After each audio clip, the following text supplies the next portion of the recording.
সকালে বা রাতে যাদের রুটি খাওয়ার অভ্যাস তারা সবজি দিয়ে খেতে খেতে কিন্তু অনেক সময় বিরক্ত হয়ে যায়। তখন এইরকম একটা মিক্সড ডাল রান্না করে রাখলে এই মিক্সড ডাল দিয়ে রুটি খেতে অসাধারণ লাগবে খেতে, তবে ভাতের সাথেও ভালো লাগবে। আসসালামু আলাইকুম, আমন্ত্রণ জানাচ্ছি আজকে এপিসোডটি দেখার জন্য। আশা করছি কাছে দূরে সবাই অনেক বেশি ভালো আছেন। তো রেসিপিটি দেখার জন্য আমন্ত্রণ রইল। আশা করছি শেষ পর্যন্ত থাকবেন এবং ভালো লাগলে চ্যানেলটাকে সাবস্ক্রাইব করে নিতে পারেন। এখানে 1 কাপ পরিমাণ বুটের ডাল নিয়ে নিয়েছি। বুটের ডালটা আমি 5 ঘন্টা ভিজিয়ে রেখেছি। আর মাসকলাই ডাল নিলাম 1/4 কাপ এবং মুগ ডাল নিয়েছি 1/4 কাপ পরিমাণ। মুগ ডালটা অবশ্যই হালকা টেলে নিতে হবে শুকনো তাওয়ায়। তারপরে মুগ ডালটা 2 ঘন্টার মতো ভিজিয়ে রেখেছি এবং বুটের ডাল আর মাসকলাইয়ের ডাল 4 থেকে 5 ঘন্টা ভিজিয়ে রাখলেই সবচেয়ে ভালো রেজাল্ট পাওয়া যাবে। তো এখন 1 চা চামচ পরিমাণ লবণ দিয়ে দিলাম এবং পরিমাণ মতো পানি দিতে হবে, যেহেতু আমার প্রেসার কুকারে এই ডালটাকে সিদ্ধ করে নেব। এমনভাবে সিদ্ধ করতে হবে যেন ডালটা পুরোপুরি গলে না যায় এবং খুব সুন্দরভাবে কুক হয়, এটাই কিন্তু খেয়াল করতে হবে। আমি 3টা সিটি দেওয়ার পর ডালটাকে দেখলাম ঠিক এরকম খুব সুন্দরভাবে সিদ্ধ হয়েছে, কিন্তু একটা ডালও গলে যায়নি। পানির পরিমাণটা ঠিক মতো দিলে প্রেসার কুকারেও ডাল সিদ্ধ করা অনেক সহজ হয়ে যায়। খুব কম সময়ে এভাবে করে ডাল রান্না করে নিতে পারেন যাদের হাতে সময় কম থাকবে। তো এখানে পেঁয়াজ কুচি দিয়ে দিলাম 1/4 কাপ পরিমাণ এবং টমেটো কুচি দিয়ে দিলাম। একটা টমেটো, বড় সাইজের টমেটো কুচি করে নিয়েছি। এখন তেলের মধ্যে ভেজে নিতে হবে এবং রসুন কুচিও দিয়ে দিয়েছিলাম। তো এখন রসুন, পেঁয়াজ আর টমেটোটা ভেজে নিতে হবে কিছুটা সময়। চাইলে কিন্তু সরষের তেল দিয়েও রান্নাটা করতে পারেন, তবে আমরা বাগারটা সরষের তেল দিয়ে দেব এবং 1 চা চামচ পরিমাণ আদা রসুনের পেস্ট দিয়ে হালকা পানি দিয়ে কিছুটা সময় নেড়ে নিতে হবে। তারপর শুকনো মশলা হিসেবে এখানে 1 চা চামচ পরিমাণ হলুদের গুঁড়ো, ধনে গুঁড়ো আর জিরে গুঁড়ো দিয়ে দিলাম এবং শুকনো মরিচের গুঁড়ো 1 চা চামচ পরিমাণ দিয়েছিলাম। দিয়ে এখন মশলাটাকে 2 বারে পানি দিয়ে আমি কষিয়ে নিতে হবে। এই মশলাটা অবশ্যই কিন্তু খুব ভালোভাবে কষিয়ে নিতে হবে।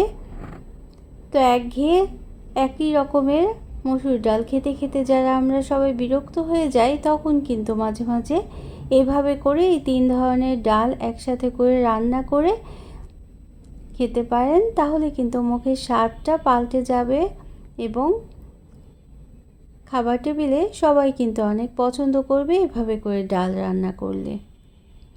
আর রুটির সাথে এবং পরোটার সাথেও খেতে অসাধারণ লাগে এই ডাল রান্নাটা। হোটেলে কিন্তু এভাবে করেই ডালটা রান্না করে। তো মশলা হিসেবে এখানে আরও আধা চা চামচ পরিমাণ গরম মশলা গুঁড়ো দিয়ে দিয়েছিলাম। তারপর মশলাটা কষিয়ে নেওয়ার পর এখন সিদ্ধ করে রাখা ডালটাকে দিয়ে দিতে হবে। পানির পরিমাণটা আমি এখানে 3 ধরনের ডালের জন্য 1 কাপের চেয়ে একটু কম পরিমাণ পানি দিয়েছিলাম। দিয়ে 3টে সিটি দিয়ে ডালটা সিদ্ধ করে নিয়েছি। তবে সিটির পরিমাণটা কিন্তু বিভিন্ন ধরনের প্রেসার কুকারে বিভিন্ন রকম হতেই পারে। প্রেসার কুকারের ধরন অনুযায়ী সিটির পরিমাণটা কম বা বেশি হতে পারে, তবে সাধারণত 3 থেকে 4টা সিটিতেই ডালটা কিন্তু খুব সুন্দর সিদ্ধ হয়ে যায়, কিন্তু একটা ডালও গলে যাবে না। গলে গেলে ডালটা কিন্তু খেতে একেবারে ভালো লাগবে না রুটির সাথে। তারপর এখন মশলার মধ্যে এই ডালটাকে নেড়ে নিতে হবে। নেড়ে ডালটাকে ভুনা করে নিতে হবে। কিছুটা সময় নেড়ে নেওয়ার পর আমি আরও আধা কাপ পরিমাণ পানি দিয়ে দিলাম।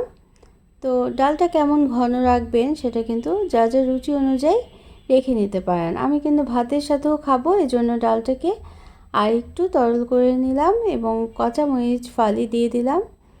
এখানে চাইলে কিন্তু ধনেপাতা কুচিটাও দিয়ে দিতে পারেন। এই ডাল রান্নাটা অনেক কম সময়ে হয়ে যায়, কিন্তু খেতে লাগে একেবারে দুর্দান্ত একটা স্বাদের।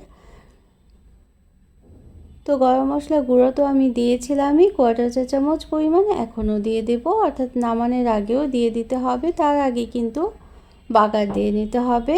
তো এই পর্যন্ত যারা দেখলেন একটা লাইক দিতে ভুলে গিয়েছেন, অবশ্যই কিন্তু একটা লাইক দিয়ে দিতে পারেন। প্রয়োজনে কমেন্ট করতে পারেন এবং শেয়ার করতে পারেন।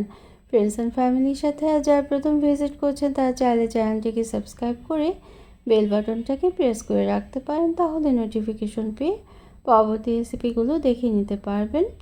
তো এখানে রসুন কুচি, অল্প পরিমাণ পেঁয়াজ কুচি এবং 3টে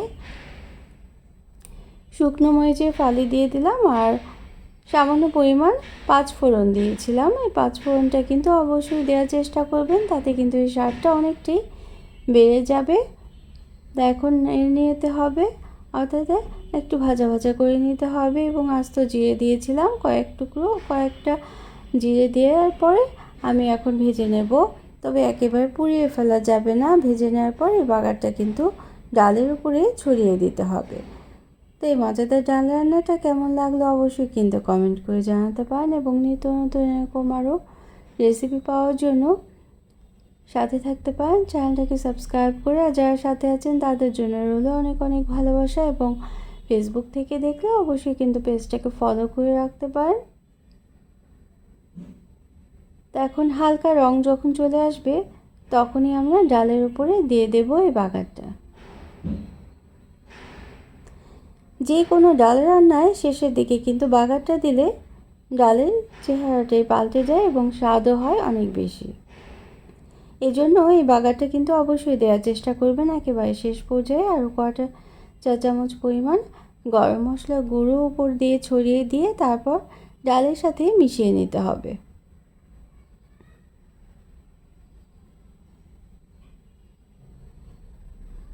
তো ডাল রান্নাটা এভাবে করে কে কে করেছেন এবং কারা পছন্দ করেন এভাবে করে ডাল রান্না করে খেতে, তাও কিন্তু কমেন্ট করে জানাতে পারেন। অনেক সুন্দর সুন্দর কমেন্ট পড়তে কিন্তু অনেক বেশি ভালো লাগে, এবং সবার জন্য দোয়া রইল যারা সাথে আছেন একেবারে শেষ পর্যন্ত।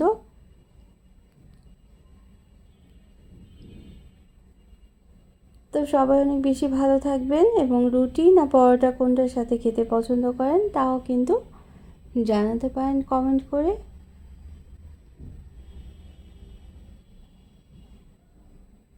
যে কোনো ডাল ভাজি এভাবে করে করলে হোটেলে চাইতেও কিন্তু অনেক বেশি সুস্বাদু হয়ে যাবে। আর চাইলে সামান্য পরিমাণ কাবাব মশলাটাও ছড়িয়ে দিতে পারেন একেবারে শেষ পর্যায়ে যদি এরকম হালকা মশলা ছড়িয়ে দেওয়া হয় তাহলে সেটার ঘ্রাণটা কিন্তু অনেকক্ষণ পর্যন্ত থেকে যায়। আর আমি এরকম করে ঘন করে রেখেছি, চাইলে কিন্তু আর একটু পাতলা করে নিতে পারেন।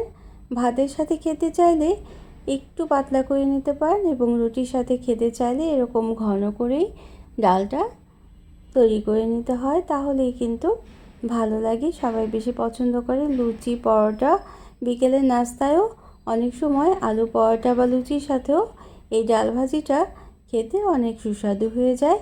Thanks for watching. Allah Hafiz.